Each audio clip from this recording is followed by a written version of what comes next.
C'est peut-être un tournant dans la campagne présidentielle gabonaise.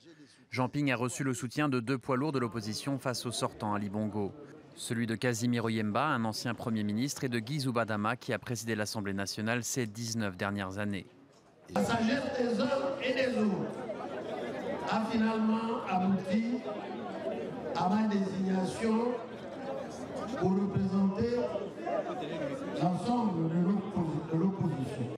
Très vite, le porte-parole du président Ali Bongo a réagi dans un tweet en évoquant un marchandage d'épiciers qui n'a pour objet que la répartition des privilèges et des fonctions. Face à cette alliance de trois septuagénaires, Ali Bongo apparaît comme jeune à 57 ans. Ses détracteurs rappellent qu'il est au pouvoir depuis 7 ans et surtout que juste avant lui, son père Omar Bongo a dirigé le pays pendant 41 ans.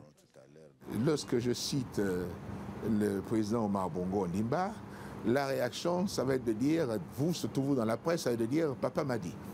Lorsque je ne le cite pas, votre réaction est de dire, ah, il ne cite pas son père, est-ce que c'est la rupture, est-ce que c'est ci, est-ce que c'est cela? Non, mon père est constamment avec moi. Les deux favoris sont d'anciens beaux-frères. D'un côté, Jean Ping, né d'un père chinois, longtemps infidèle d'Omar Bongo et ancien président de la Commission de l'Union africaine. De l'autre, Ali Bongo. L'opposition affirme qu'il ne peut être candidat car il serait nigérian et qu'il a été adopté. Une allégation qu'il a toujours démentie.